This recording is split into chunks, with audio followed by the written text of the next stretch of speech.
Moments we could have knocked in a few more runs there. Had some chances today that didn't happen. Okay, let's go to questions for Carson, please. Please raise your hand if you have one. On the front row on the right. Just talk about the job you guys did as a pitching staff. 14 strikeouts, only 3 walks. Really a 3-batter stretch was kind of all the damage today. Just talk about overall the pitching you guys did. Yeah, I just thought we competed. We stayed true to our goal and just throw as many strikes as possible. And I felt like as a whole we definitely accomplished that, and we were trying to go after these guys with our best stuff. Next one for Carson. On the left. Matt Tommy from World Baseball Network. Carson, what's it like to see, a guy like Eric Snow really blossoming in the lineup, and how that could roll into next week for the regionals? Yeah, it definitely builds a lot of confidence, especially for somebody going through pitching. You got guys all through the lineup that are going to do damage, and they're going to give you the best at bat they have. So. All right, if we can get to the back left. Mitch Davis, Carson, you talked about how playing in the SEC possibly helps you with, playing in with the rest of the postseason and walking in the tournament. I think it makes you just an overall better player, and it makes you better mentally.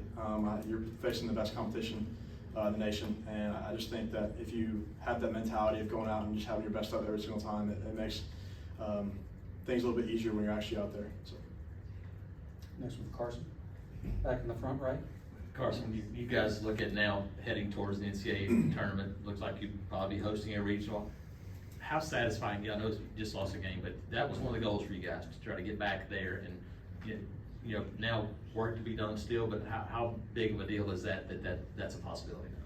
Yeah, it's awesome. I know the guys on the team we've all worked extremely hard, and this is one of the steps to our main goal. And I know that going into this weekend, obviously we had a tough loss today, but it's only going to put our chip on our shoulder going this weekend, and it's just going to make us even better. More for Carson. If not, Carson, thanks for your time today. Thank you. Good luck the rest of the way. Thank you, boys.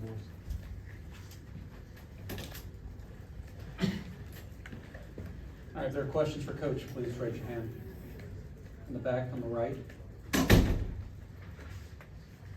Hey, Butch, just an explanation from the umpire in the 8th inning there with the slide into second base. Yeah, he said it was the slide rule for safety, and once they reviewed it was absolutely you have to slide straight into the base, and we did not. So once I saw that was kind of the end of the story there for me. So even from our rules and compliance and everything we're looking at, I did think it was a big enough moment that you got to see the play again, and having our 2 challenges, we definitely used one, but as soon as you saw him ease into the slide there, not going to the base and just beyond toward the outfield, that's the proper call. On the left for Coach. Coach, how do you just feel about your offense heading into next week? Also, how Lamb can pitch against you guys? What sequence, whoever your matchup may be in the NCAA tournament, that you guys have to make certain adjustments? Yeah, I just think each day, that's what's amazing. I would use your question to just respect Texas A&M. I mean, you got the SEC pitcher of the week that we just faced. He went to a complete game, so I think they got him out about the 80-85 pitch mark of the ball game. So another good fastball with hop early and a changeup. We saw that. It was very similar to the Hunter Elliott that we saw game 1 of Ole Miss last week in the final series. So I thought we were still okay. They hit the big haymaker there early, and we kind of hung in there. And then, that's a guy that had his stuff set pretty good. And then the strength of our ball club is some of our left-handed guys. So I didn't see any shape, form, or fashion where we wouldn't compete in the box. I just thought we saw a really good pitcher, and I was glad when we got him out of the game to still be in the game. But the 8th inning that we just referenced and talked about, that absolutely took momentum away from us because we were at the part of the lineup that we wanted to be at.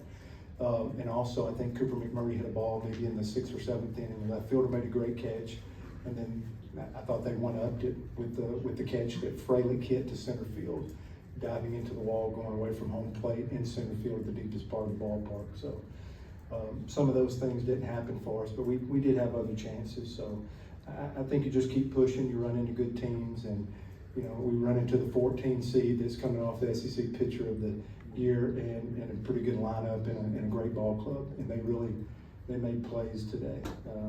We've made plays. I love our defense. I think we have one of the best overall defenses in the country, and we played good, but they made really good defensive plays today that I thought might have made a difference in the game, where we could have maybe opened another seam or two that might have made a difference. But I think collectively, I think our offense has played good late.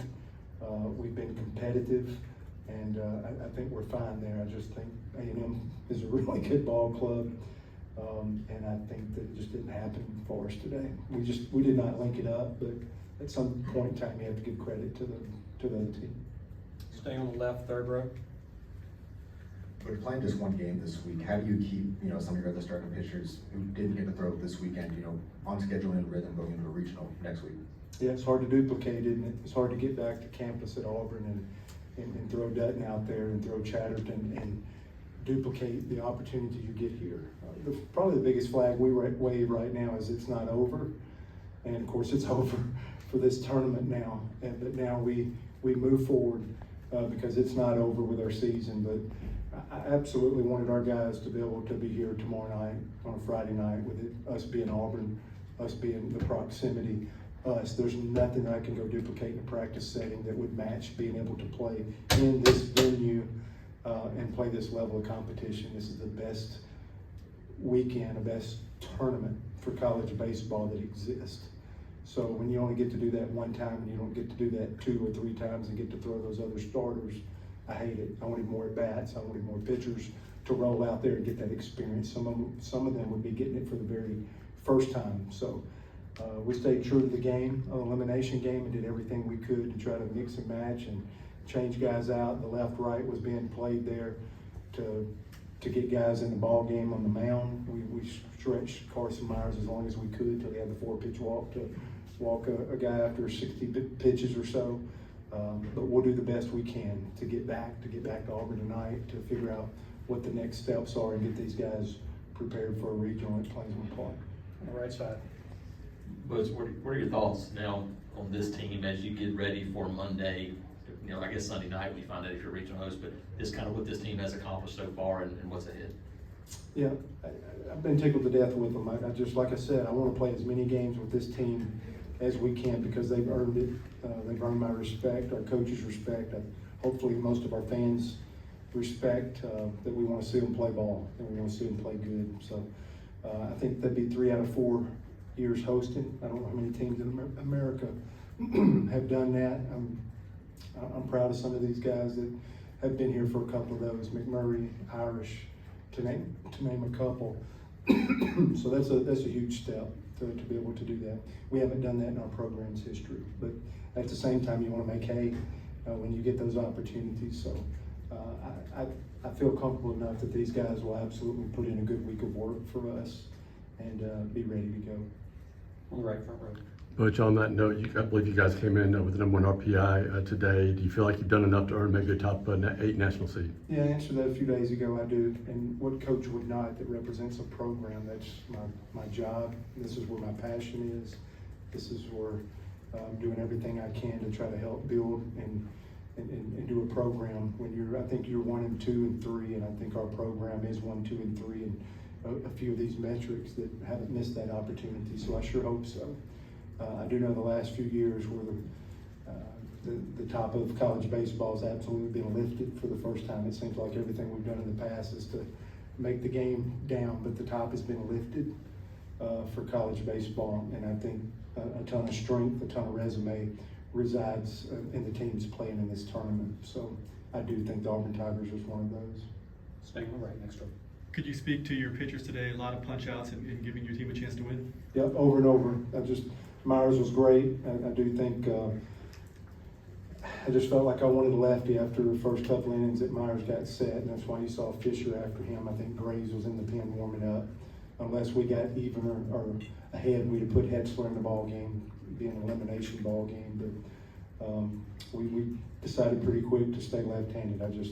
Watching the front door open, watching the reaction to the pitches, it seemed left-handed was our best course of action, and Myers did the lion's share of the work today. And Cam Tilley's stuff was good. It was 6/1, but again, those gaps there, and we probably moved on to Carson. It was only a 3-0 ball game, but they're too talented. They're too good. Any team in our league, if you are allowing fires to start 3 of the first 4 innings, they got the leadoff man on. 3 of the times we converted, but that's the game of baseball. The one time that we didn't absolutely make it happen, they landed a punch on us. So we really wanted to get into the strike zone. We wanted left-handed, and Myers is by far, I think, our highest strike percentage lefty on our staff. So that's how we drew to get Myers in the ball game when we did.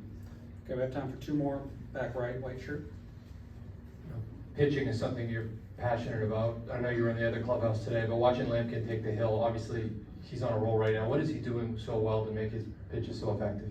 Yeah, you know, there's great arms, there's great velocity, there's texture when you get a second and third pitch going, and when, especially a lefty, man, when they get a recipe and stuff set, it becomes hard. I think we just kind of got to the vulnerable moment with him, getting him to the end of an outing. If he expended 120 plus pitches last week, you know, we really didn't do nothing with him or break the door down. I just think what he did last week may have shortened the outing a little bit, and we got to the backside. What I think our team did a good job is still being able to hang around, still being able to, one guy get on and the time run come to the plate type deal. So, yeah, absolutely tip my hat. And but I thought we hung in there and still had a chance. I thought we had to make more of a move there late, and we were 1 pitch away probably, or let's say 1 more good at bat away, which we've been having a lot of that here lately. So I don't think we were missing like some barrage. I just think we were missing a couple of 1 or 2 real swings and moments. And there's an old adage in pitching too that we've always had, that solos don't beat you. We actually hit 2 home runs to their 1 home run, but when you put those freebies and stuff in front of them, or I think it was a base hit, it was kind of an inside slider that wasn't a great pitch. The video is good to be able to check right after, and then HBP, I think, and then the home run. And I think that was the 3rd or 4th consecutive offering of the same pitch that wound up happening. But again, that'll happen. I thought Cam Tilley was competitive, and again, they got off the big swing and we didn't get enough off where we were working in a pack. There was a lot of solo work today with Snow, and I guess Steele hit the other home run. And when we had a couple of guys on, I think I referenced the 2 outfielders making a catch, and then the slide rule I thought was a big one there, as late as it was in the game. Last one on the right, 4th row. Hi, Coach. Just going back to your 2022 World Series run, you had a great season. What, like coaching-wise, are you hoping translates from that experience into this team this year? That's a really good question. I just, what our program's been able to do, you know, I'll throw 19 in there. I'll throw anything I'll throw the kitchen sink at it, you know, to get these guys to know that our program can be successful, that, you know, we got recent players, you know, over the last 4 or 5 years that have that Omaha dirt in their cleat, and that it's possible. And I think the leadership of the team, the guys that have been around, absolutely know that. So I think there's a certain brand of confidence. I think every team that you look at that's been Omaha recently or punched the big ticket, I think there's a level of confidence with their program, their fan base, their university, that once you're able to do those things, it happens. I'll tell them 3 of the last 4 regionals we haven't lost a game in. I'll try to take everything that's been negative and let them go research for themselves, which they won't. So I'll just tell them all the good stuff and the things that our program has done, and try to build them up here over the next few days to get them ready. And then I'll ask our fans to absolutely be there for us in full force and help us push it across the finish line together. And so that's what we'll start doing each and every day between now and when we get to play again. All right, Coach, thanks for your time today. Good luck the rest of the way. Thank you.